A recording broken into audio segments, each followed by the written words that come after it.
Hello, guys! Novamente, vamos falar aí sobre leitura. Seja ela em inglês, seja ela em português, seja ela aí em qualquer idioma. Gente, quem daqui da turma gosta de ler? Seja sincero. Do you like reading? Eu gosto. Jennifer gosta. Eu gosto, embora me falte tempo. Eu também gosto. Monique gosta. Congratulations, people. Para quem gosta de ler. Eu. Dai gosta. Por quê? Quem gosta de ler, professora, né? Mas Dai fala não gosta. Ai, meu Deus, futuro do Brasil. Ai, gosto não, Titi. Apesar que eu já tive professores que não gostavam de ler, né? Titi brinca, mas eu já tive. Eu tive um professor de cálculo que não gostava muito, não. Mas calculava, né? Mas não era muito fã, não. Eu amo, né, gente? Óbvio, né? E para a leitura, você tem algumas estratégias. Essas estratégias, o teacher vai dar o nome delas em inglês, mas elas também fazem efeito em qualquer idioma que você leia. Seja no seu idioma nativo, né, sua língua nativa, seja na sua segunda língua, tá, gente? Então, quando eu vou ler, eu vou anotar. Se vocês quiserem anotar esses termos para utilizar depois, é bom, tá, pessoal? Eu tenho, primeiramente, o scanning. Teacher, what is it? Scanning. Scanning is when you look for images that you know, for things that you know the meaning, and you can recognize the meaning that you have in an article, in a text, and you can recognize the text following the meaning of these pictures, these images. Scanning é quando você consegue aí entender, descobrir um significado, you can figure it out, você consegue descobrir aí, figurar aquilo, por meio de, como já disse, figurar, por meio de imagens, por meio de figuras. When you figure out the meaning of something, following the images, the pictures. Então, você segue as imagens para entender o sentido. You don't need to know all the words, but you need to know the images. Você não precisa entender todas as palavras, mas você precisa conhecer as imagens and their meanings, e o significado daquela imagem, ok? Todo mundo entendeu essa parte? Sim. Sim. Exemplos de scanning. O teacher vai dar agora. Então, nós temos aqui, logo no início do mangá, Neighborhood Story, ok? Escrito por Ayazawa, né? Um mangá famoso aí, não só no Japão, mas fez fama também em outros países, tá, gente? Inclusive, tem a versão italiana, quem quiser assistir no YouTube, que é Curiosando nei cortili del cuore. É muito legal a versão italiana. O teacher assistiu a versão italiana também.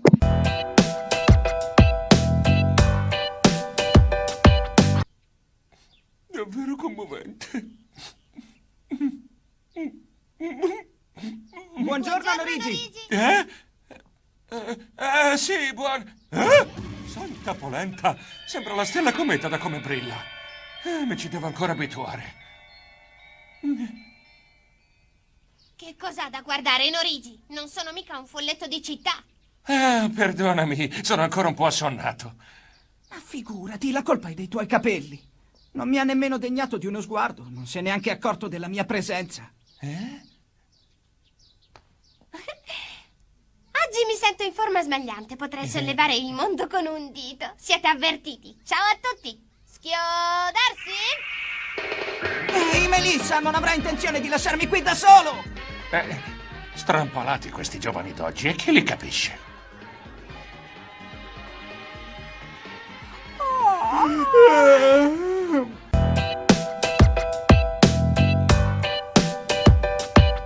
Gosto bastante, né? Inclusive, eu descobri Neighborhood Story, ou Gokkinji Monogatari, não foi pela versão japonesa, foi pela versão italiana, o Curiosando nei cortili del cuore. Como o teacher já conhecia o idioma, eu estudei, né, um pouquinho de italiano há muito tempo atrás, foi pelo italiano que eu descobri. Não foi nem na versão em inglês e nem na versão japonesa. E muito menos na versão brasileira, que agora tem, né, a versão brasileira do mangá. Agora tem, gente. Tanto é que o teacher depois vai escolher outra história para usar com as outras turmas. Logo, logo.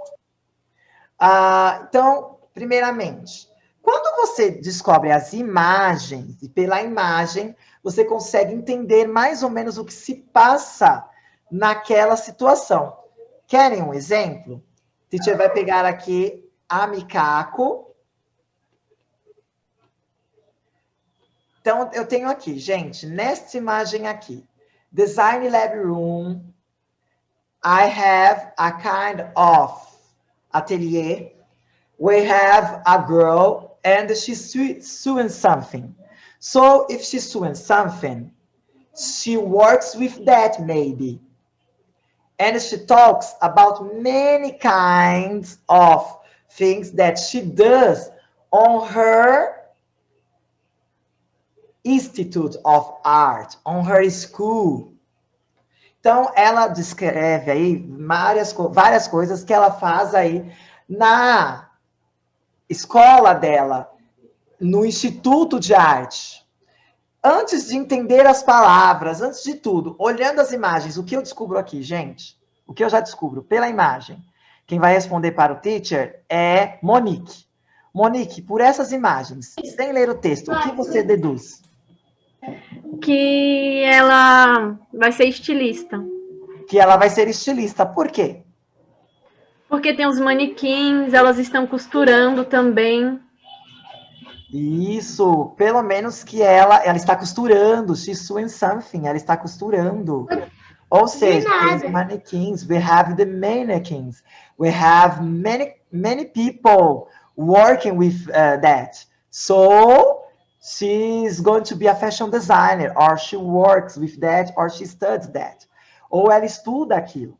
Então, scanning é isso. Por meio das imagens, eu descubro algo. Eu não preciso entender todas as palavras.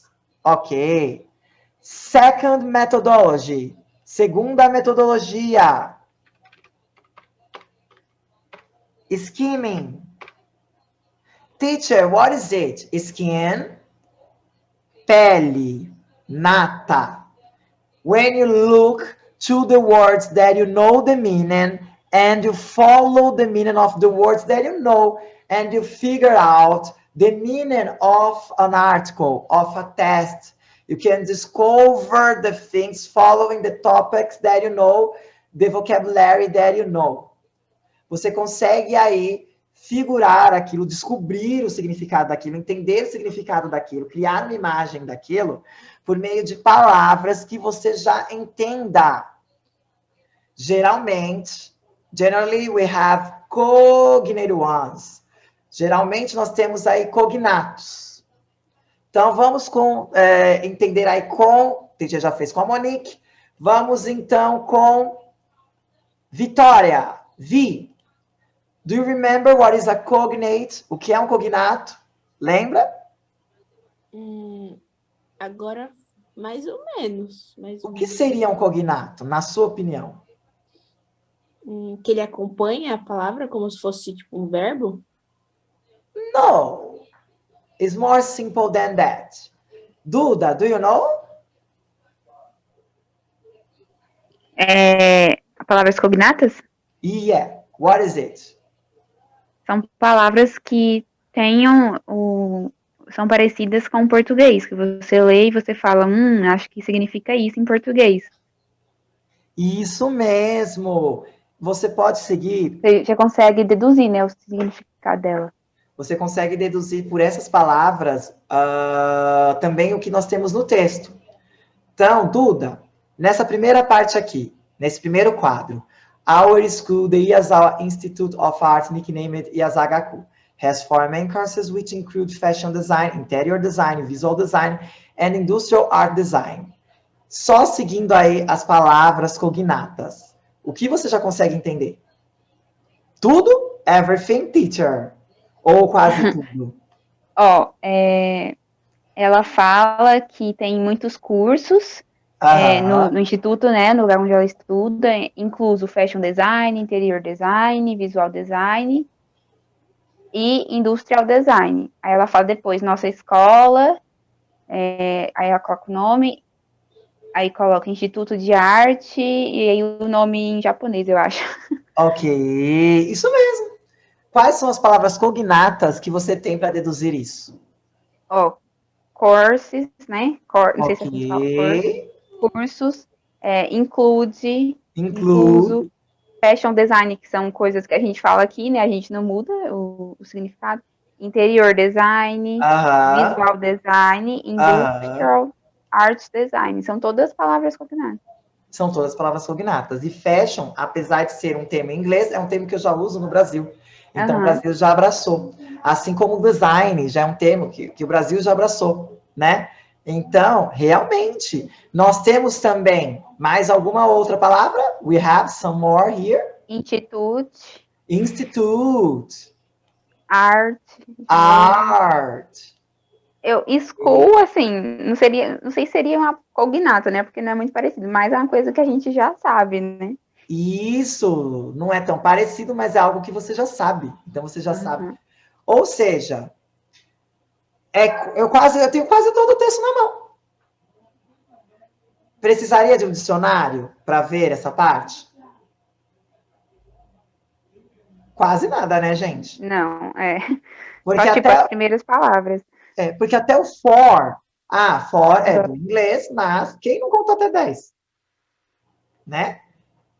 A maioria das pessoas, às vezes, já contam até 10, já aprende desde a escola. Vamos contar até 10 em inglês. 1, 2, 3, 4, 5, 6, 7, 8, 9 e 10, né? Então, vocês conseguem aí por meio dessas palavras. Esse é o skimming. Você vai encontrar as palavras que vocês conhecem e por meio dessas palavras, vocês vão aí entender o texto. Isso mesmo. Dúvidas sobre essa primeira parte? Em leitura? Não. Não. Quando eu estou lendo um mangá, e isso tem a ver agora com a cultura. Quando eu vou ler qualquer coisa, eu sigo a cultura daquele país que eu estou lendo.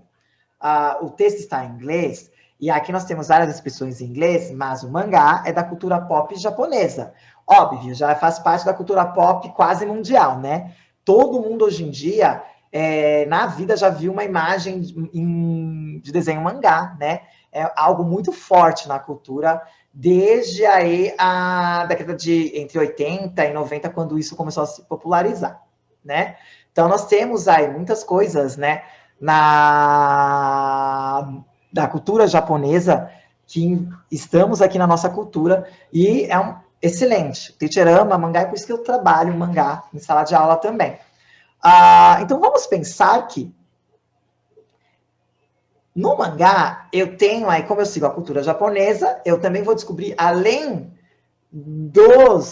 porque como ele teve uma adaptação para o inglês, eu vou ter aí as gírias do japonês adaptadas também para o inglês. A linguagem vai ser adaptada para o inglês, como nós vamos ver daqui a pouquinho. Mas eu também vou ter uma coisa que eu não consigo adaptar por causa que mangá é arte. E a arte faz parte da cultura. Eu não posso transformar a arte da pessoa. Faziam algo antigamente, que hoje as empresas não fazem mais. Até para proteger a arte daquele ilustrador, né, daquele mangaka, escritor, que era espelhar a imagem. Por que eles não fazem mais? Porque senão eu mudo o sentido do que aquele autor e aquele mangaka, aquele desenhista quis fazer. Então, eles não espelham mais. Então, o sentido de leitura, por atender o sentido de leitura japonês, o que acontece? Como você vai ler o texto em japonês? Você vai inverter a ordem. Então, nós vamos começar. Aqui o teacher está utilizando a tela. Então, eu começo da minha direita da tela e vou até a minha esquerda. Se fosse no sentido ocidental, seria o contrário. Não, correto, gente? Sim? Ou seja, isso é um sentido de cultura. Eles seguiram a cultura daquele país, tá? Para não perder a originalidade daquela obra. Só isso. E para manter aí fiel à original. Para manter a arte fiel, tá? Só isso. Nós vimos o scanning com relação ao sentido de leitura. Ok. Agora, o teacher vai falar com vocês sobre expressões idiomáticas. We are gonna talk about slangs and expressions. Nós chamamos de slang as palavras que são utilizadas no sentido de gírias. Elas são expressões do idioma. Querem um exemplo? Em português. Quando eu digo assim, quem não tem cão, caça com gato. O que quer dizer? Quem sabe? Who knows? Que se você não pode usar desse jeito, usa de outro jeito. Isso! Uma expressão idiomática, ela não é ao pé da letra. Então, imagina eu dizer quem não tem cão, caçar com gato para um inglês. Oh, who doesn't have dogs, hunt with cats. Ele vai entender o quê? Você tá caçando com E gato. você vai caçar com gato. Você vai caçar com gato. Que você vai lá no meio da selva com um gato fazer caça. E lembrando que para muita gente lá fora, infelizmente, ainda em pleno século XXI, o Brasil, ele só tem 2 locais. Amazônia e Rio de Janeiro. E que nós andamos todos nus. Então, eles vão levar literalmente ao pé da letra. Tem um episódio dos Simpsons que retrata muito bem isso, inclusive. Quando eles vêm para o Brasil. É como se todo mundo andasse quase pelado. E não é assim. É óbvio que não é assim. E cheio de macaco na rua. E cheio de macaco na rua, é verdade. Eles brincam, é óbvio que o criador dos Simpsons, né? Quando ele fez isso, ele brinca, ele gosta muito de fazer críticas. E às vezes, nessas críticas, ele acaba adivinhando o futuro, né? Tanto é que no final do A2, eu separei um material dos Simpsons, um livro do Bart Simpsons, até para vocês, para quem for para o A2, utilizar. De conclusão de nível. Nós vamos trabalhar com os Simpsons, inclusive, porque tem muita expressão ali, é muito legal. E o próprio autor, ele brinca com isso. E, infelizmente, teve coisas que ele brincou que acabaram acontecendo, né? Que é você fica até, uau, como que eles preveram isso há tantos anos atrás? Mas não é, porque tem certas coisas, gente, que dá para você prever. Quem lê sabe, existe um livro chamado Sapiens. Leiam esse livro, tá? Vocês vão sair chocados do livro. Ou, para quem quiser uma leitura mais gostosinha, no sentido de menos cabulosa, é um livro classificação livre, tá, gente? Eu digo cabuloso no sentido do discurso ali, tá? Leu O Mundo de Sofia, que caiu até no Enem alguns anos atrás, né? Que é excelente também, que fala sobre filosofia. Então, tem coisas que os filósofos já previam que ia acontecer. E acabou o mundo estando como é hoje. Por quê? Porque quem é inteligente sabe, né? E aí nós brincamos, voltando ao caso, as slangs. Então, nós temos expressões que, quando nós falamos, elas não adquirem sentido. É a mesma coisa. Vocês querem ver agora o cats and dogs em inglês? Não é o caso de hoje, mas it's raining cats and dogs. It's raining cats and dogs. Está chovendo cães, gatos e cães. Que loucura é essa? Se alguém falar isso para você, o que você vai pensar? Que tá chovendo gato e cão. Que tá caindo gato e cão. Que alguém tá arremessando gato e cão por algum lugar. Tadinho dos cachorros e dos gatos. Isso, só que não. Quer dizer, tá chovendo horrores. Tá chovendo muito. Aí tá trovejando, entendeu, gente? Por isso seria uau, uau, uau, uau, uau, uau. Olha a diferença da expressão. Entenderam? Ou seja, as expressões, elas mudam de acordo com o idioma. Existe uma expressão da língua do chinês, um ditado chinês, que o amor não se constrói na cabana, mas sim no castelo. Né? Essa expressão realmente dá para se entender.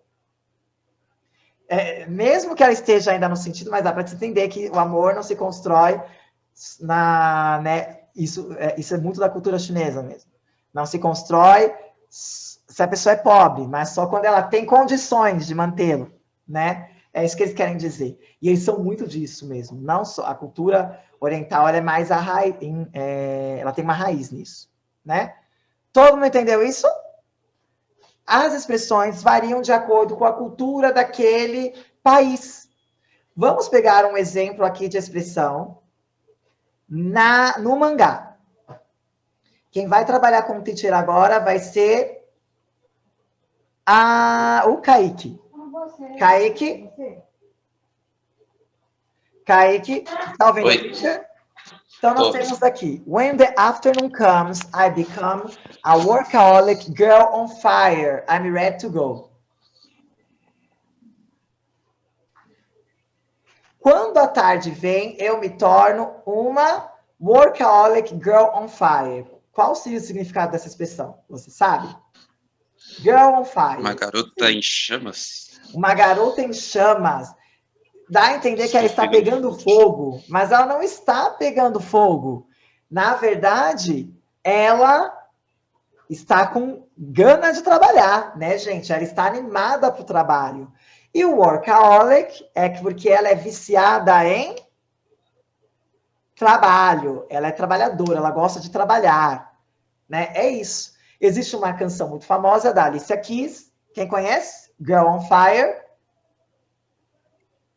Que teve até um meme muito famoso também, que Deus é pai e abençoe aquela menina se ela não morreu com uma sapatada, que a menina tá cantando Girl on Fire. Alguém lembra disso? No YouTube eu coloco esse vídeo. Não, mas a menina está cantando Girl on Fire, é só Jesus na causa.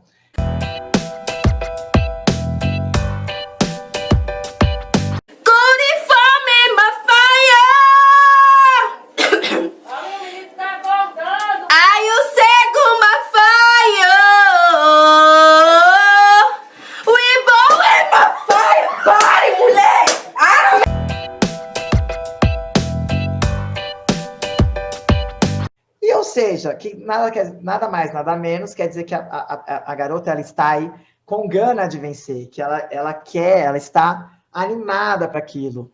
I'm on fire, não é que eu estou pegando fogo, eu estou animado com aquilo. Todo mundo entendeu? O scanning e o skimming, eles viram depois exercícios naturais seria como se você estivesse malhando o seu cérebro, né? Você está malhando o seu cérebro para que no futuro, quando ele assista qualquer coisa em inglês, ou ouça, entendi. Ele não precisa mais, ele faça conexões de uma maneira mais rápida. Porque é assim que nós trabalhamos, por meio de conexões. O cérebro, ele trabalha por meio de conexões. Então, quanto mais coisas em inglês eu ouço, mais coisas eu leio, assisto e vejo, mais rápido o seu cérebro vai fazer a conexão. Por isso que depois, sempre, tirando o semestre 1, né, do segundo semestre em diante, vocês têm aí material de leitura. Porque quanto de vocabulário vocês já não aprenderam no mangá? Provavelmente vocês aprenderam mais vocabulário no mangá do que em 3, 4, 5 aulas até. Ou até mais. Concordam comigo? Teacher, mais ou menos. Quem concorda? Concordo, teacher. Porque na hora que você olhar, a pessoa vai, nossa, mas é verdade, é isso. Você vai buscar, né? Você está construindo o seu conhecimento também, tá, pessoal? Então, fizemos esta primeira parte, né, de leitura. Scanning e slangs and expressions. Como eu faço uma interpretação de texto? Obviamente, me apoiando no scanning, né, olhando as imagens e compreendendo por meio das imagens, no skimming, pelas palavras e expressões que eu já conheço, nas slangs, né, nas expressões, nas gírias. E mais importante, como eu respondo uma pergunta, eu vou copiar o trecho onde eu achei a resposta e já passo para a folha de pergunta? Para o caderno de perguntas? E a minha resposta estará correta?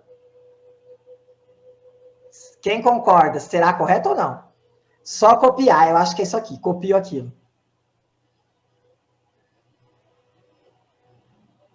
Eu acho que não, né? Tem que interpretar. Tem que interpretar. Como assim, teacher? Não adianta nada eu perguntar para vocês, What's her occupation? Tudo bem que essa pergunta, né, ali na parte que eu fiz com a Monique já dava para ver, né? Com a Duda também, né, já dava para ver. What's her occupation? Tá, nós sabemos que a ocupação dela, só de bater o olho, é com o estilismo. Então, se a pessoa me responde isso, eu vou dar certo, né?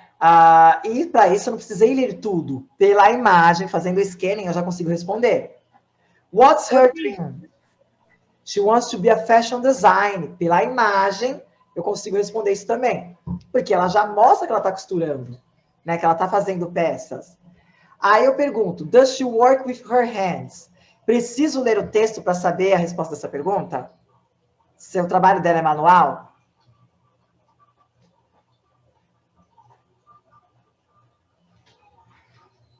Não, né? Só olhando as imagens. Estou olhando as imagens, gente, porque ela já está costurando. E se if she's sewing, so she works with her hands. Because she's sewing. Se ela está costurando, então ela trabalha com as mãos. É um trabalho manual. Aí a outra pergunta, where does she study? Onde ela estuda? Tudo isso... O Instituto de Arte. Já dá para bater o olho, gente. É isso que eu gostaria de dizer. Aí, exercício 1, pelas imagens eu já consigo resolver. Por isso tem que ficar atento. Exercício 2. Describe the characters according to Mikaku's descriptions. Este exercício, sim, ele é literal.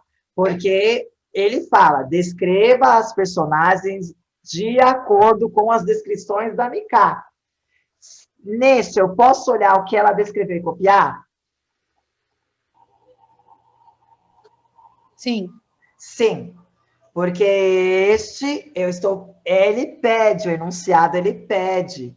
Por isso tem que interpretar o que o enunciado pede também. Se é de acordo com a visão dela, então eu tenho que colocar a visão dela. Claro, se eu não quiser copiar o que ela diz, eu vou basear a minha resposta na visão da Mikako. Até porque, dependendo da descrição, pode ficar muito grande e não caber, né? E aí ela vai descrevendo os personagens. Algumas personagens, a descrição não aparece de cara. Ela conta um pouco a história para chegar o que ela acha da personagem. Tem de tomar cuidado com isso também. Quando eu estou lendo um livro, um mangá, nós temos de olhar sempre o que está nas entrelinhas daquela história. Existe uma expressão que é o elefante branco na sala, né? Ou seja, sobre o que aquela história trata. Qual é o assunto daquela história? É sobre uma menina que quer ser estilista. Legal, não é só sobre isso. Gokinjo Monogatari, ou Neighborhood History, é mais que isso. Sobre o que essa história fala. Aí a pessoa tem que ir lá, pensar, extrair as entrelinhas da história. Vocês viram que a maioria das personagens são femininas, que a maioria das personagens, elas trabalham... Nós temos personagens masculinos? Temos, mas a maioria das personagens são femininas. E todas elas trabalham... Todo mundo percebeu isso? Todas elas têm um futuro, elas pensam em alguma coisa. O que a história está querendo mostrar? No caso, o público é adolescente. Mas o que ela quer mostrar? Ela quer mostrar o futuro seja da pessoa estudando, ela tem uma profissão independente do seu gênero. É esse o elefante dentro da história, é essa as entrelinhas da história. Ela está mostrando empoderamento, gente. Só que de uma maneira leve, né? Não preciso fazer uma história de protesto, escrever... É um livro excelente, mas eu não preciso escrever, por exemplo... Nossa, veio o nome do livro e foi embora. 1984, eu não preciso escrever um 1984 para fazer... Tudo bem que ali também tem uma coisa nas entrelinhas. Mas para fazer uma crítica. Ou Admirável Mundo Novo, para fazer uma crítica. Eu posso fazer uma história mais bonitinha, mais simples, e ali eu ter um exemplo de como a sociedade, ela funciona. Entenderam? Então, sempre leiam as coisas nas entrelinhas. Não importa se é uma história infantil, ou se ou considerada infantil, ou se é uma história adulta. O Pequeno Príncipe mesmo é um dos livros considerados infantis, de maior fama, e não é um livro infantil. Todo mundo sabe que o Pequeno Príncipe não é uma obra infantil, mas ele é visto como. Todo mundo sabia disso? Eu sabia. Alice no País das Maravilhas é um Eu outro tenho. exemplo. E temos outros exemplos quando nós falamos de histórias, né? E se eu vou falar, por exemplo, da cultura pop, no mangá, nós temos vários mangás que também contam isso, para quem gosta da cultura pop japonesa. Não só Gokinjo Monogatari, como outros mangás mostram esse empoderamento. A mulher no mercado de trabalho, a mulher no seu dia a dia, que pega metrô, que igual a nossa personagem faz. Quem leu e assistiu, quem viu a cena do metrô lotado, né? O metrô, gente, Eu vi. Metrô é igual em qualquer país. Me senti na 25 de maio. É bem isso. Metrô é igual em qualquer país, gente. Não importa se você está no Brasil, se você está no Japão, se você é lotado. É naquele apertamento, né? Sim. Sim. E por último, nós tínhamos o vídeo, né? Que nós assistimos hoje, né, gente? Do mangá. Pelo que eu li, teacher, foi criado em 1992? Isso mesmo. Não o mangá, tá, gente? O que foi criado em 90... O mangá é um ano antes. O que foi criado em 92 foi a série animada. Olha quanto tempo já, gente. Hoje em dia, quem assiste a série animada, né? Estamos aí, são 28 anos depois.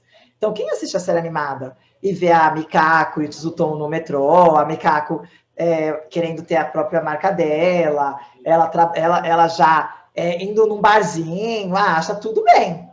Normal. Tudo que uma garota de 16 anos, né, vai fazer. Não é isso? Ou seja, só para vocês entenderem que cada obra também, ela representa o contexto da sociedade dela naquele tempo. E é óbvio que tem coisas que ficam para sempre. Neighborhood Story é uma série que você vê que você pode assistir daqui a 10 anos, você vai achar estranho a animação, né? Porque hoje em dia temos animações, né? O design eu acho muito bonito, mas é óbvio que a animação, você vê que é uma animação mais, né? Antiga, muito bem feita, mas é mais antiga, né? Mas o design dos personagens eu acho mais bonito até do que o design dos personagens hoje em dia, né? Do que a criação dos personagens hoje em dia. Mas sim, nós temos aí, é datado, mas é bonito. E é bem feito. Porém, o tema ali da história é atual. Você conseguiria fazer essa série agora, adaptar essa série agora, com os personagens, pegando o metrô, a menina estudando moda, aquele conflitinho, que, né, a outra menina que o Tsutomu tá, que é a Mariko, ela namorador, né? Que a Mikako teve até um ciúminho por causa da fama da Mariko, que depois quem lê ou assiste depois entende o porquê. Mas por quê? Porque é atual ainda, dá para entender o contexto. É uma história, ficou atemporal. É como quando você lê Alice in Wonderland. É um livro escrito em 1865, mas ainda é atual. A crítica feita à sociedade ali ainda vale até hoje, sabe? É interessante isso. Então, obras, quando atemporais, são assim. Existem obras que são perfeitas, mas quando você lê, você sabe que aquilo já não se aplica, né, gente? Que já não dá para levar em consideração. Há livros até clássicos da nossa literatura mesmo, brasileira. Duda. Oi. Oi, teacher. Como que você faz a ponte de uma obra, seja ela mais antiga, essa também é antiga, né? 28 anos atrás, para os dias atuais? Você acha que você consegue fazer pontes? Sim, acho que em qualquer leitura que você vê que tem pontos em comuns com a realidade que você vive agora, embora ela tenha sido elaborada, né, feita há muito tempo, tem sempre muitos aspectos, principalmente sociais, né, que sempre estão presentes. E, infelizmente, alguns não mudam e outros, graças a Deus, mudam. E aí, a partir da análise dos personagens, do contexto, das falas, acho que esses 3 elementos, eles ajudam a gente, o leitor, né, a compreender e fazer essas pontes e pensar, nossa, parece muito com o que acontece hoje em dia, ou não, como mudou. Isso, e é isso que vai fazer você entender aquela obra e interpretá-la, é isso mesmo, olhando os aspectos socioculturais, sociais daquela história, o que mudou hoje, o que não mudou, o que fazem de diferente ou o que não fazem, né? Existem livros maravilhosos, histórias maravilhosas, alguns mais famosos, outros não, como O Caçador de Pipas, por exemplo, O Menino do Pijama Listrado, A Garota que Roubava Livros, isso falando de obras que são best-sellers, né? Todos os três são best-sellers. Ou obras até menos conhecidas, mas também de grande importância também para nós entendermos aí a sociedade, seja anteriormente, seja agora, ou fazendo essa ponte, né, com o anterior e o agora. O que eu posso tirar daquela história, igual a Duda falou, que contexto eu posso tirar daquilo, o que eu posso aproveitar, e o que também já mudou, né, graças a Deus, né, gente? Por exemplo, quando nós lemos aí Inocência, ou odeio esse livro também, Amor de Perdição, de Camilo Castelo Branco, literatura portuguesa. Odeio esse livro, tive que ler na faculdade. O nome do título do livro é Amor de Perdição, porque todo mundo morre, é óbvio. Já estou dando spoiler, gente, porque você já sabe, desde que você inicia o livro, todo mundo vai morrer. Então, depois de 200 páginas, eu fiquei muito estressado. Porque eu achei que pelo menos uma das personagens ia salvar. Não, toda morre, o mocinho e a mocinha morre e a outra se joga no mar porque fica deprimida. E acaba a história. E aí eu fiquei sem chão. É isso. Bom, pessoal, terminamos a aula de hoje. Parabéns pelo debate que nós tivemos aí. E parabéns aí pela compreensão aí dos elementos textuais. Beijos no coração do teacher, tá, gente? Bye, Dai, bye, Duda, bye, Dai, bye, Stephanie, bye, Jennifer, bye, Kai, bye, Mo, bye, Milena, bye, Vi, bye, Stephanie, bye, bye. Bye, teacher. Bye.